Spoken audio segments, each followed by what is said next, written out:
मैं वैष्णवी भगवान कल्कि का संदेश धरती पर बिखरे हुए सब लोगों तक पहुंचाने आई हूं ताकि सबका उद्धार हो। इसलिए मेरे उपदेश को ध्यान से सुनिए और इसको अमल कीजिए। अब प्रश्न ये उठता है कि इस योग की साधना कैसे करते हैं और इस योग के नियम क्या हैं। ईश्वर पुत्र ने कहा कि हे मनुष्य, इसकी साधने के लिए कोई हजारों वर्ष की तपस्या की आवश्यकता नहीं है। इसकी साधना तो एक ही क्षण में हो जाती है। जिस क्षण में मनुष्य अपने मन की रवैया बदल लेता है, वही क्षण कोई भी मनुष्य एक ही फल में आसक्ति को किस प्रकार छोड़ सकता है। क्योंकि कोई प्राणी यदि कोई कर्म करता है तो उसके मन में कर्म फल की आशा तो रहती ही है। ईश्वर पुत्र ने कहा कि मनुष्य फल पाने की इच्छा से ही कर्म करता है। ईश्वर पुत्र ने कहा कि हे मनुष्य, बस यहीं से निष्काम कर्म योग की साधना शुरू होती है। अर्थात तुमने कहा कि मनुष्य फल पाने की इच्छा से ही कर्म करता है, परंतु निष्काम कर्म योग ये सिखाता है कि फल पाने की इच्छा से नहीं, बल्कि अपने कर्तव्य पाने की इच्छा से, अपने धर्म का पालन करने की इच्छा से कर्म करो। फल पर भरोसा रखकर कर्म मत करो, क्योंकि फल पाना ही तुम्हारे हाथ में नहीं, तुम्हारे हाथ में केवल कर्म करना ही है।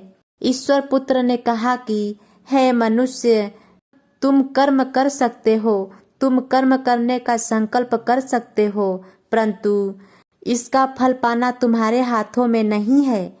यदि तुम यह कहते हो कि खाने का मन बनाया और खाना का निवाला मुंह में रखूंगा तभी तो खाना खा पाएंगे। हे मनुष्य, मैं तुमसे सच कहती हूँ कि यदि वह खाना तुम्हारे प्रारब्ध में नहीं है तो तुम उस खाना का एक दाना भी नहीं खा पाओगे। ईश्वर पुत्र ने कहा कि हे मनुष्य, केवल कर्म का संकल्प ही प्राणी के अधिकार में है, उसका फल प्राणी के अधिकार में नहीं है। यदि ईश्वर प्राणी को फल उसके प्रारब्ध के अनुसार ही देना है तो मनुष्य को कर्म करने की आवश्यकता ही क्या है। इसको जानने से पहले यह तो जान लो कि प्रारब्ध क्या है और प्रारब्ध कैसे बनता है। ईश्वर किसी का प्रारब्ध नहीं बनाता, न ईश्वर किसी मनुष्य के कर्म और कर्म फल में दखल देते हैं। इसलिए मनुष्य के प्रारब्ध बनाने में ईश्वर का कोई हाथ नहीं होता। प्रारब्ध मनुष्य स्वयं बनाता है। मनुष्य जैसा कर्म करता है वैसा ही उसका प्रारब्ध बनता है।